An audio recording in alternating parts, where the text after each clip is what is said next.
one thinks that they're ever going to have a problem knowing what to do with the money when they have it. They might even be looking at this podcast in this episode and saying that's first world problems. It's like, there's a reason why, right? Like, you can look at some of these articles around people earning $100,000, $250,000 and living paycheck to paycheck, and look at those people and say, that's shameful. I will never be in that situation. Or you can say, man, is money that complicated? Yeah. Are things that complex as to why?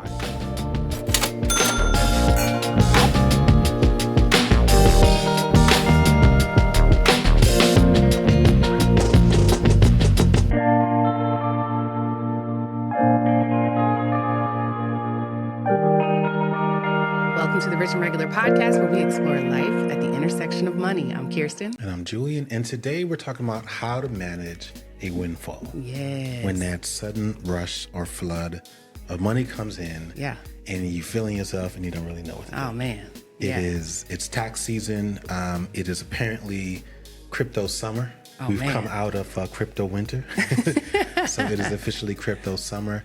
And I know a lot of people are feeling themselves. Mm-hmm. They are excited. Mm-hmm. And that's no offense to those who might not be experiencing that warmth. But for those of us who are, especially if you've not done this before, there is something that you should know. There are several things that you should know about how to deal with these times that seem so great. Stocks are going crazy. So I feel like a lot of people are feeling really, really good, especially those who have been invested, especially if you're kind of new to it all and you're just like being hit with this sudden rush. And so we wanted to spend some time talking about that a little bit. Yeah, I think everybody kind of dreams of like the crypto pop off or the Powerball billions or, these big unexpected windfalls.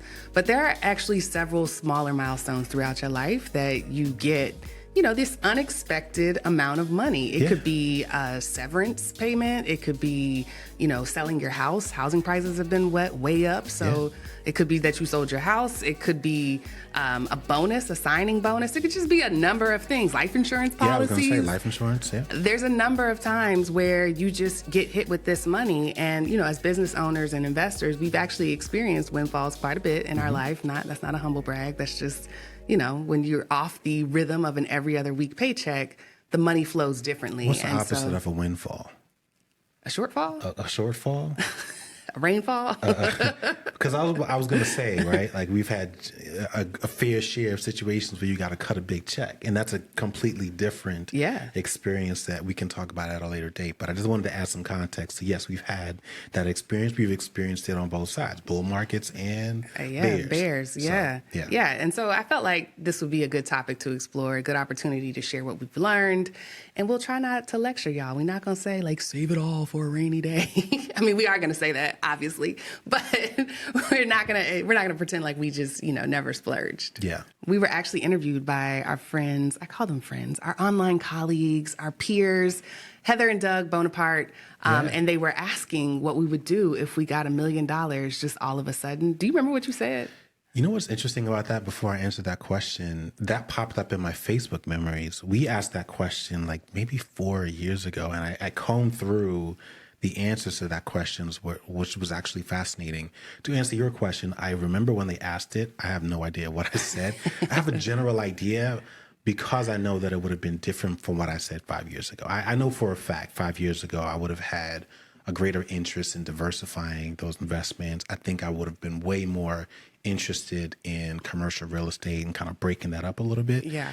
And now I think I've got a simpler approach where it's really just a matter of putting it into investing. I'm pretty sure I would have said I'd carve out maybe 100,000, maybe 150, just to kind of improve quality of life, like solve some around the house day-to-day nuisances or stuff like that, wardrobe, travel, things like that. But for the most part, I would not go on some massive splurge. It'd really just be a matter of making a little bit of problems go away and then ensuring that like the wildest dreams do come true, like 10 to 15 years from now.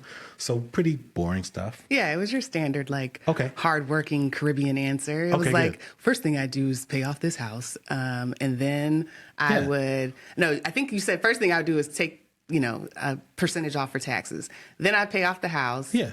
And then I think you said you would put the rest in like index funds, to your point, blow a little money fast. Blow a little money. Yeah. Plant a couple seeds. Nothing. Yeah. Nothing crazy. Yeah. Nothing crazy. No, like, I'm buying Bitcoin with it. Like, none of that. No, that just doesn't really interest me. I mean, I would probably sprinkle a little bit there just because, I've been thinking a good bit about 2010 and some of the things that I would have done differently, certain trips that I would not have made as I've been exploring and revisiting this crypto boom. And so, I was like, I'm not gonna make that mistake again. I'd sprinkle a couple thousand on a couple coins. You weren't in the same place in 2010. It would have been very risky. It would have been. You definitely would have sold. What if I got $1 million? It's not that big of a deal. Okay. I want to stay on track here a little bit. I want to go back in time because I do think it's important to contextualize a little bit of what we've been through just to kind of give people an example of this. So yes, we have had our own experiences with these windfalls. Our close circles. Like I remember, for example, when my mother sold her house, that was probably the biggest windfall she's ever had. That was a bittersweet one because she loved her home. She loved that neighborhood. Liquidate an asset. She had to liquidate it, but it was admittedly the first time that she'd ever had that much money in cash ever in her life. So she really didn't know what to do with this. I mean, she literally said it. I have it on video. It was the happiest day of my life, which as her only son felt a little weird to hear. But I was like, wow. Well, that's what windfall will make you do. Windfall will make you say, look, I believe. Every other day did not matter before this one. It was crazy. I can think back very clearly to some of those first days as we were climbing the corporate ladder and getting those big bonuses. It was like, okay, wow. Yeah. There's another check that's just coming in. I remember it was like 10 grand. Playing music in the house. And when we first started, it was like $4,000 to $7,000. And it was still just a lot of money because you got it with your paycheck. So, it was in addition. The check would drop your regular check would drop on Thursday. And then on Friday, this little bonus check would drop in. And it felt like I can go anywhere in the world, do whatever I want to do. This was like the good days. I remember there were days when we were like particularly surgical about managing our portfolio and our budgets and like literally checking net worth every single day. Like you kind of go through this phase. We are not that anymore. It is what it is. But I remember those days, and I specifically remember there being several periods, which we're probably getting ready to go through again, where you've got these periods where it's like a $10,000 like improvement in a day, right? This was like 2016, somewhere around those ballparks. So all of that to say between as entrepreneurs, like signing big deals and it's like, whoa, like I can't believe we used to have to work 3 months for this. We used to have to work half a year to get this kind of money. And then things go dry and then it goes back. I remember selling our property and so on. So I just wanted to share that to contextualize it because I think it comes in a variety of ways. It does. There's definitely levels. A variety of ways. And we can talk about some of the other ways that you can kind of experience those things. But I just want to kind of put that out there because I do think it matters to help people understand that there's a difference in terms of how it comes, like whether it's a bonus, whether it's because you took a creative risk, whether it's because you took a big risk 10 years ago and it's finally paying off. Like they all kind of hit differently. They all feel great. But I think the feeling is still generally the same. Like it don't matter where it came from. It just feels really, really cool. Yeah, you're right. Sometimes it's just a cushion and sometimes it's life-changing money. And either way, it changes your brain a little bit, especially if you are a traditional employee who is used to the same amount of money coming in every other week, just divvied up over and over again over a 20-year period or however old you are, however long you've been working. I remember when we sold our debt-free rental property and we had, over $150,000, $200,000 just like in our checking account, just chilling out there. And at the time we had been living in this house for like maybe 18 months, year and a half. And so there were a lot of empty rooms. Yeah. Like basement was finished. It was finished. But it was undone. That's exactly it. There was nothing there. Because we upgraded. Like we moved from a smaller place here. And, when you upgrade your house, like it takes a minute to furnish it. And so we had all this money and I figured that was my chance to ball out. Now I had a budget, but at the same time, like it was going fast. I was just buying everything that I saw, not thinking about, how it fit into the overall decor. I bought chairs, tables, desks, beds, you name it, I bought it. And I am not an interior designer. You know, a lot of that stuff has worked out, but a lot of it has not. It has been donated, you know, lives with other people now, or we just flat out don't enjoy it. Yeah. And so I say all that to say, like, the natural reaction when you have all of this money, a bunch of extra unexpected money, is to start crossing things off of your wish list. Like, you immediately go to the list of all the things that you've ever wanted, but couldn't necessarily afford for whatever reason. And if you can learn to resist that feeling, you're far more likely to actually reap the benefits of a windfall and less likely to experience financial regret or buyer's remorse or any of those negative emotions. So be like me, but don't be like me. I was going to say, you could end the podcast right there. Not only was there a clear recorded admission of guilt, which just makes me feel great as a husband, but you're absolutely right.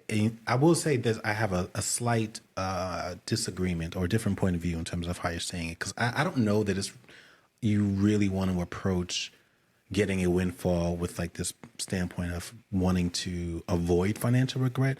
I do think you owe it to yourself, to your point, to splurge a little bit, because I feel like it's important to kind of get it out of your system. Like, I think there's a lot of value in splurging and not necessarily regretting, but like thinking twice about it. That's really like wisdom in a way, because if you don't have that feeling and instead you just have the feeling of saying, oh, well, I had a budget and I was reasonable when I splurged. Well, then the next time that windfall comes, now you're trying to beat it, especially if the windfall is greater than it was before. So I think having that balance, that yin and that yang there, is really important. One of the things that we did do for sure, and have always done, is to ensure that we aren't just splurging on things. Yeah. It was making sure that we also like treated ourselves to a wider variety of things. So we're saying, and that sounds, I didn't word that correctly, but experiences. And so there's buying something, like upgrading and finally getting the kind of mattress and the sheets that you want.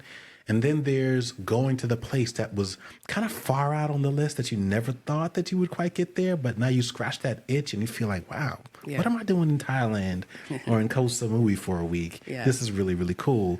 Or what am I doing in St. Martin at like a boutique, you know, nice restaurant, and I kind of feel like I have the whole place to myself. We've had all of those kinds of experiences. Some of them have been great. Some of them have just been okay. And you can say, all right, I don't know that I want to do that again. But I do think that there's value in not just saying, hey, I'm going to buy whatever I want. Mix it up a little bit, you know, give a little bit more. We'll talk about that.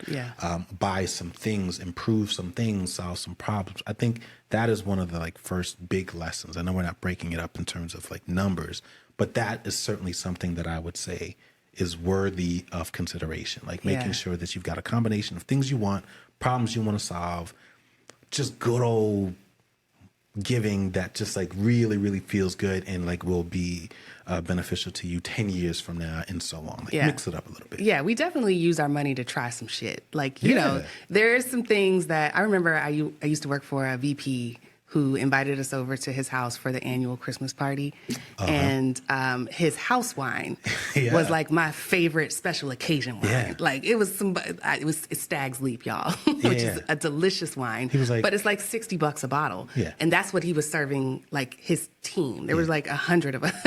And typically, just to kind of put that in the context, right? That's like, you know, whatever it is, maybe it's liquor or something like that, Patron. I don't know, whatever your favorite top shelf thing is. But like if you're having a party, you got one bottle of that, and then you've got like a couple bottles. You know, the people that stay late, afterwards, open the good shit. It was like, all right, not everybody's gone. Let's open up the good stuff.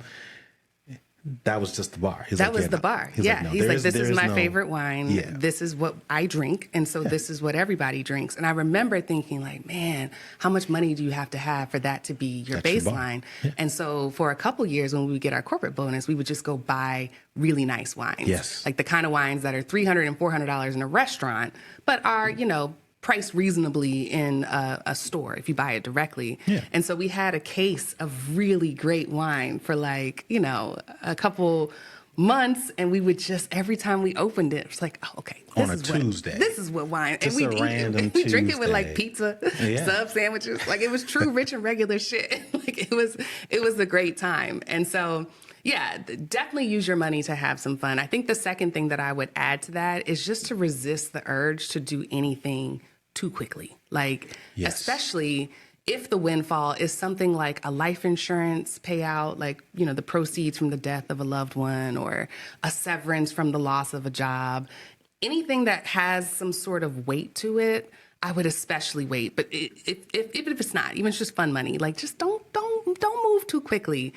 And the reason for that is because money is so emotional, your mind can react differently based on the nature or the type of windfall that it is. Yeah. If it's something like an annual bonus, something that you've been going in that office for every day for a year, you've worked hard, you've earned it, you've probably been expecting it. And so you can do a better job of attaching it to a larger cause, a bigger goal or whatever it is. Yeah. If it's unexpected, like a layoff or an inheritance, it may cause you to short circuit a little bit and then just kind of like blow it fast just because you're trying to recover from a feeling. Yeah.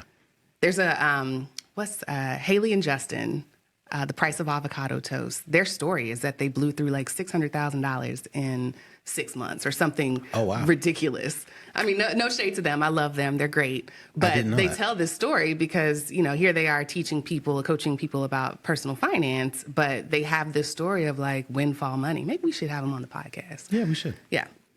But yeah, I would just say resist the urge to do anything too quickly. Yeah, no, I agree. It's not exactly the same. I don't have my own version of a $600,000 blow. That was in a year.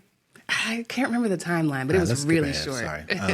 Yeah, I don't have my own version of that. But in terms of like the importance of waiting a little bit, that's something I do have a little bit of experience. And this is like on the other end of the spectrum in terms of like blowing $600,000. But another example of a windfall might be a random class action lawsuit thing that you forgot. The little $4 checks. Well, I got one for, it wasn't a class action lawsuit. It was what is it? Unclaimed property, which I thought was a scam a little bit. I had to Google it. I didn't know what it was, but basically it had something to do with a real estate transaction that we had done a couple of years ago. Apparently I was owed a refund. They sent it to one address, didn't get it. Cash.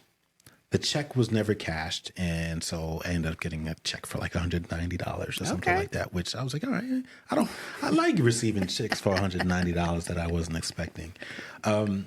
Chicks or checks? Checks.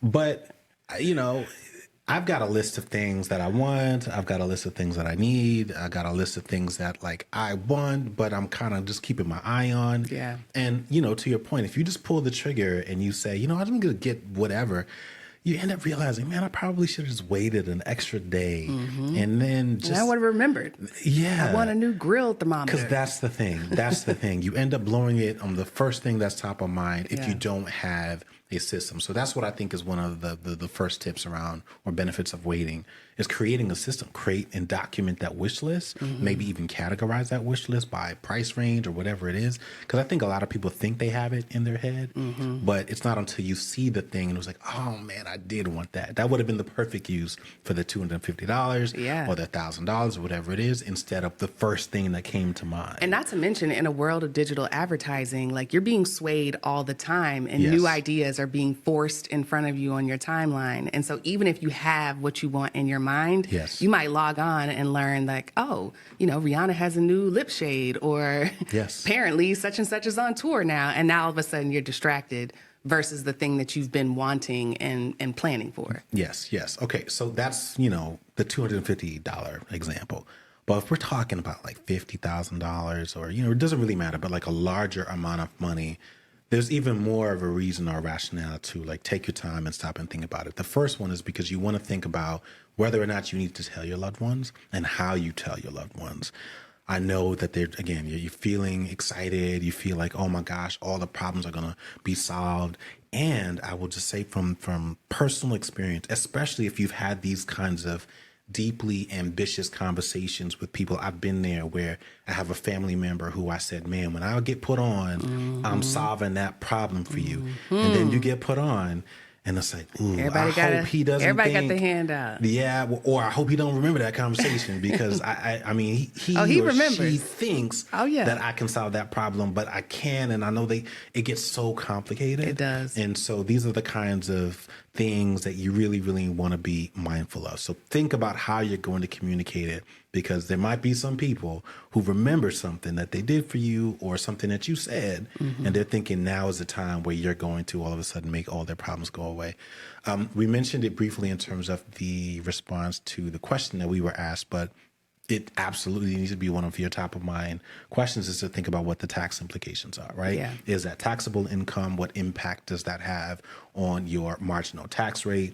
You don't want to be blowing a bunch of money right now thinking you've got 10,000, 100,000, when really you should be thinking or assuming or spending as if you have closer to like 60 or 70, because like you just don't want to have that experience. Like that's a different lesson to learn the hard way. And so because he's coming. Uncle Sam without question is coming for his money. And higher income typically equals a higher tax bill, but they don't take it off the top. You know, you gotta write that check. Correct. So to your point, it helps you to just think through like 60 to 70% of the money that you think you have is spendable. The rest is, you got to pay the piper. Yes. A couple other things. One, and this is really going back to the idea of giving, it's okay to right size the amount of money that you want to give. And I think, you may be telling yourself, and again, I've been there, you may be telling yourself that if I ever make X amount of money, I'm going to give at least such and such. Pump the brakes a little bit, right? Give yourself an opportunity to actually experience that windfall before you start saying those things, because I'm telling you, you don't want to be in a situation where now the money is there, people are expecting you to give, you made a promise before it even came, and now here you are thinking twice about it. The same is true in reverse, where you have a lot of money and you feel like there is a chance for you to give above and beyond what is expected. So let's say there's an organization that is used to $100 and you feel like, man, I could give $500 and it wouldn't be anything. And it's okay to give $100. Five times. Once. Or twice. Like, it's not a competition, but I've been there where I have also, I wouldn't call it a regret, but wish I hadn't given as much. Yeah. Because shortly after that, you come up with an experience and you start to question whether or not, all right, was that ego?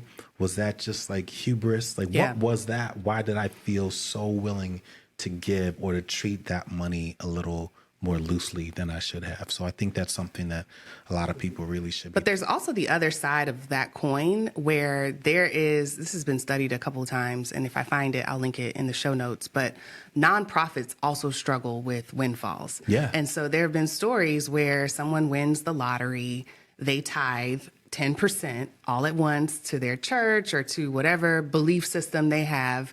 And when that church or that organization gets $250,000 at once, they start to scramble. They start to not use these same tactics, and you feel like you somehow like accelerated the decline unintentionally because they're not ready for that amount of money. And it's a very personal decision. There are some organizations that absolutely know what to do with a $500,000 grant. They've actually studied this. This came up because of Mackenzie Bezos. Well, that's not her last name, but Jeff Bezos' ex-wife, Mackenzie, has been donating her billions, and there's a lot of billionaires that are going to do the same thing. They plan to give their money away, and when you get it as a recipient, as a nonprofit, if you don't have a strategy in place because you were never expecting it, then that money just doesn't go towards the cause. Correct. Or the way it uses the way it's supposed to. And so it's come up a lot, and it's something that we need to think about. Should you get a windfall and want to bless somebody or something in a meaningful way? That's such an important point, because it's one of those things where you're right. I don't believe people think that they're going to have that problem.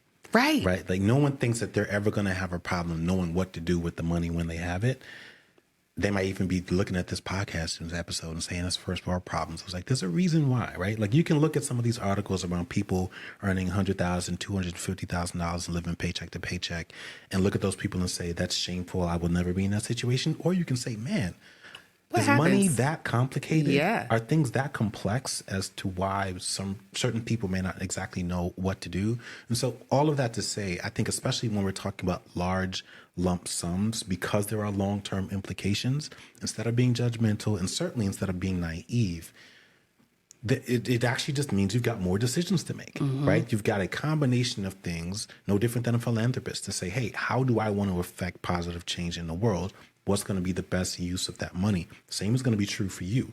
Am I going to solve problems today? Am I going to solve problems tomorrow? Am I going to accept that problems will always exist and not even try to solve them? How do I slice that up? Like, those are very important decisions to make. You can use data, you can use personal character assessments of other people, other external factors, but it is complicated. It's never as simple as just, I'm going to do whatever I want to do and it's not going to matter. If you're a human being, you understand that things can be a little bit more complicated. And so, again, this is less about receiving a $190 check and more so when those thousands of dollars, tens or hundred thousands of dollars come in, there should be some thought to what you do with it. And I think it helps to think about those things in advance so that when that day comes, you know exactly what to do. You know, the other thing about having windfall is that it develops a different financial muscle in your brain. When you have a lump sum, you're able to think long-term more often. It's almost like your IQ raises. But there's been a lot of studies on just the decision fatigue that people who experience poverty have because of the inability to think long-term. Yeah. When you don't know where you're going to live. Experience. Yeah. When you don't know where your next meal is coming from, when you don't know where you're going to live in the next 3 months, you are constantly making decisions. And when you have this lump sum money and you know that your basics are covered, you're able to think long term. And so when you think about just spending, like even if we move away from the extreme of extreme poverty, when you think about your spending, how much of your spending is driven by this feeling of scarcity? You're spending money you don't have and you're buying something you don't need because you think it's not going to be available to you anymore. You think you're never going to want anything else like this again.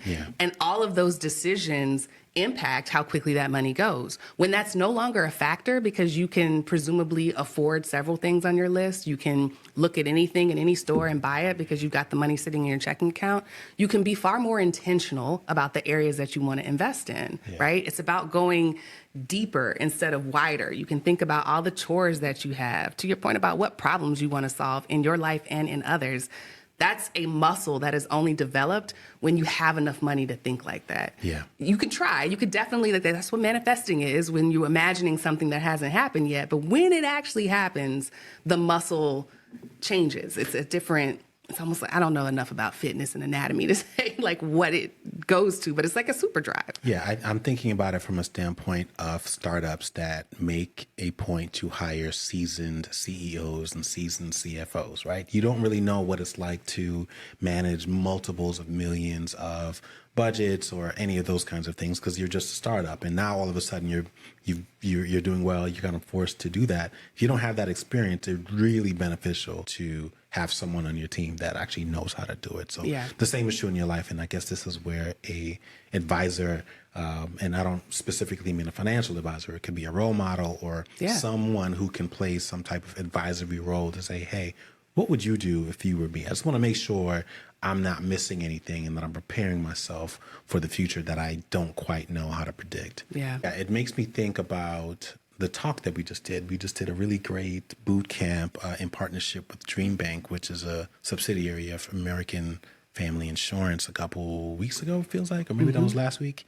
And one of the examples that we were presenting to the people while we were talking about investing, just to kind of put the idea or the value of what a lump sum and the kinds of problems or issues it can solve is, we were breaking down like your standard investment of investing like $100, assuming it was compounding at 10%. If you'd done that over 40 years, you would have like somewhere in the ballpark of around $500,000.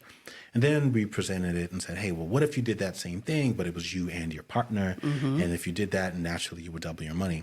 But if you weren't starting at zero, right? Like if you were actually starting with a $10,000 initial lump sum, and then on top of that, you invested $100 and you and your partner did that, you would end up somewhere in the ballpark of 1.6 million at the same time. You triple your money. Which to me is so interesting, right? Because it's like, you understand it. Even if you struggle with understanding compounding interest and you say that example, you say, okay, well, that makes sense because the money compounds.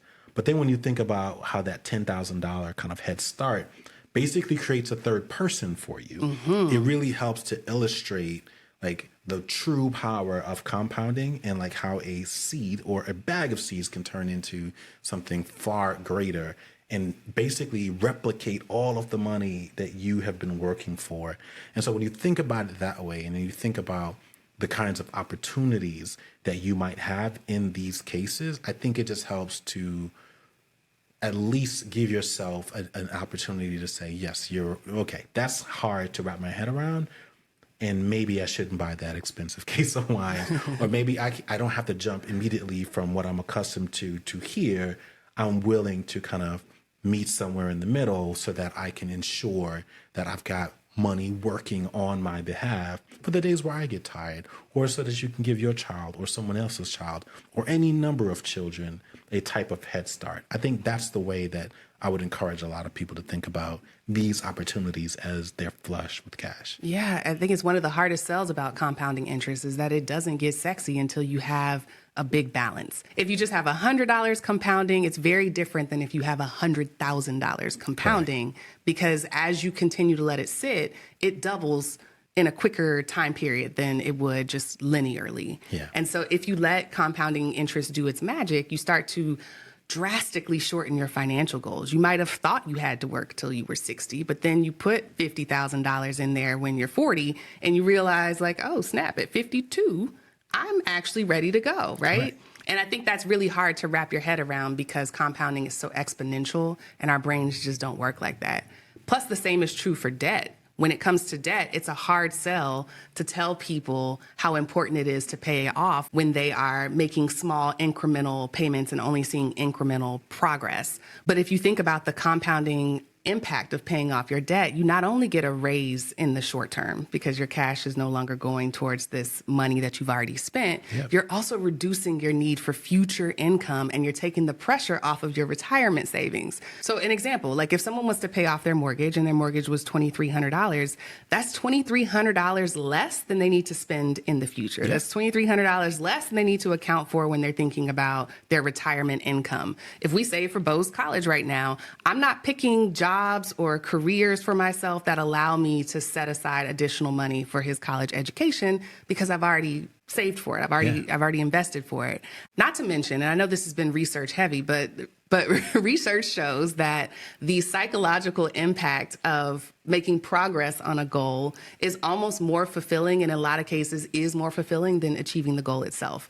And so even just that little brain boost of like making a chunk in your student loan payments or in your mortgage payment or whatever it is starts to feel good. And that's ultimately the real purpose of money, is like to create that sense of like freedom and progress and feeling in your life. Yeah, I completely agree. Okay, we've spoken about large lump sums, what to do, how to think about it. We've spoken about mini lump sums and what to do with those.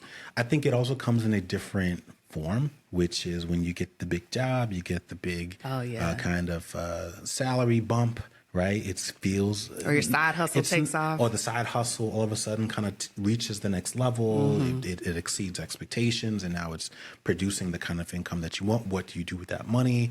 I think the way that you approach that is pretty similarly, but I can give perspective from my standpoint. And a lot of this, I think, comes from, one, just starting with tracking your expenses, right, in your budget, in terms of having clarity around how much you need in order to maintain your quality of life every single month. But I think so much of this starts with giving thought to what you would do if you have or when you have more money prior to having that money. Mm-hmm. And so if you're interviewing for those jobs, have a plan for what you're going to do with that extra money. It could be that, yes, when I get this job, I know that I'm going to have, let's say, an extra $1,000. And with that, I'm going to solve these problems, improve quality of life.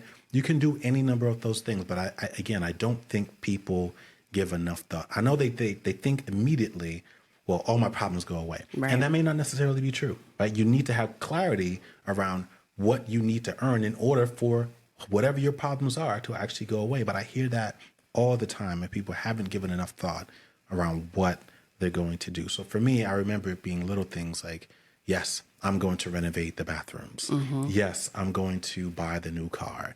Yes, or in my case, it was a new to me car. Yes, I'm going to go visit family because I haven't seen them in 5 years.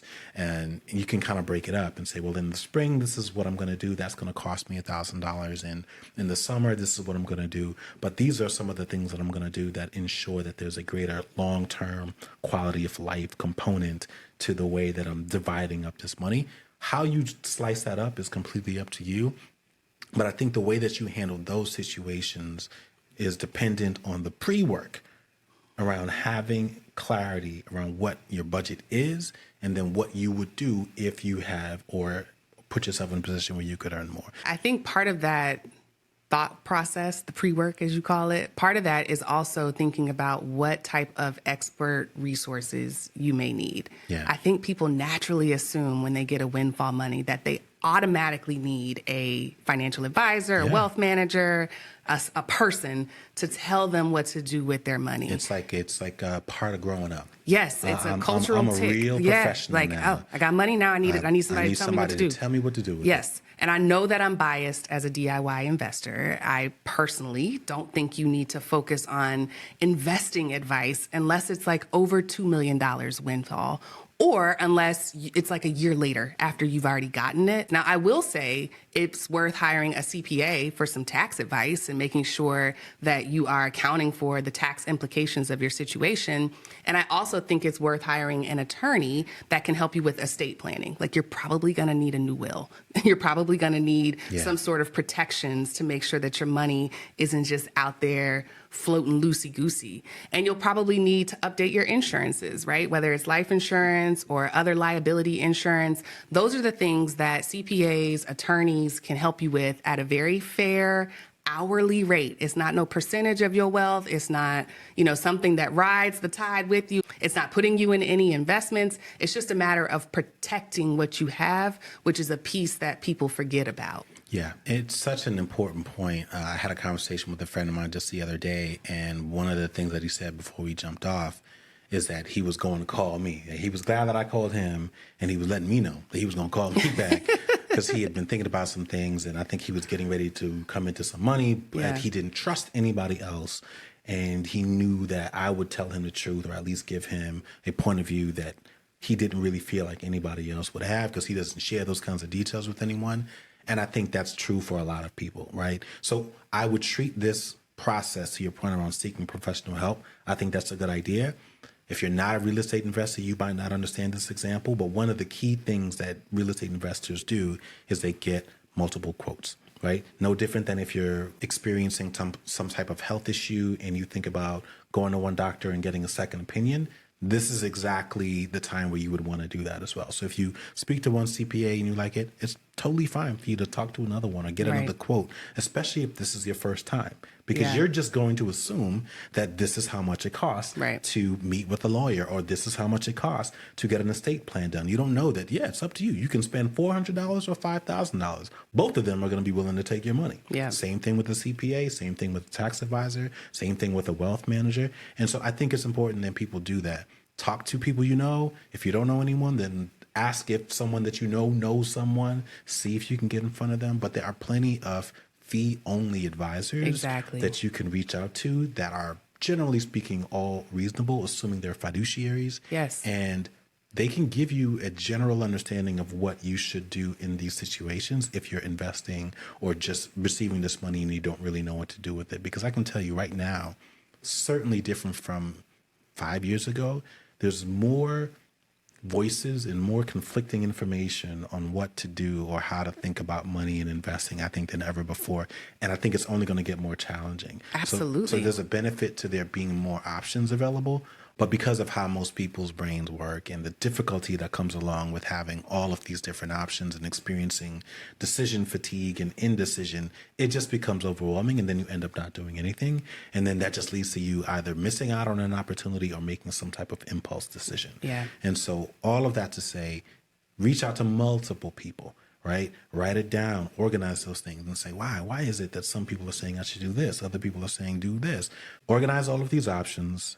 And then think about what might be specific or unique to your life so that you end up making a decision that is customized for you Yeah. and not based on somebody else's life, somebody else's risk tolerance, or someone else's purpose for your money. Yeah. This is exactly what we mean when we say if you don't have a purpose for Somebody your income, else somebody will. else will. Child. This is how it works. You show Yeah. up and saying, I got a bunch of money. I don't really know what to do. Someone say, oh, well, buy this. Yeah. Invest in this. Try this. And, Get you one of these. and they will make you feel good about it They too. sure will. So yeah. Is there anybody you would hire, like any sort of expert advice that you would hire if you had windfall money? Absolutely not. Probably Not even a therapist? I was going to That's say what you tax need. advisor. I would get a therapist on retainer. Sure. But I'd look to consolidate. It was like, I need a therapist that can cut hair. Because I ain't got time to do both. So somebody that can cut hair and like a trainer. I need a trainer, Right. barber, therapist. Yeah. That's I get what it. I'd be looking for. Yeah. A If anybody out there. Swiss Army knife of professionals. That's all I need. You just need a best friend. That's all. That too. Well, I hope this helps somebody. I mean, the reason we are talking about this is because it's actually more common than anybody would think, especially if Yeah. you work in tech or in any sort of career where you have equity. You could wake up and see that you have more money than you could have ever imagined. Yeah. And it's important to think through, what you would do, even if you don't work for tech. If you're just the kind of person that struggles with whether you're going to have dinner with Jay-Z or take $500,000, listen to this episode again and take the money. I got to think about that one. No, I'm kidding. All right, y'all. Well, thank you for listening to another episode of the Rich and Regular podcast. If you like what you heard, then let us know. Leave us a 5-star rating or review or drop a comment below and keep the conversation going. We will see y'all next week. If you like videos like this and want to see more, make sure you click subscribe and turn on notifications.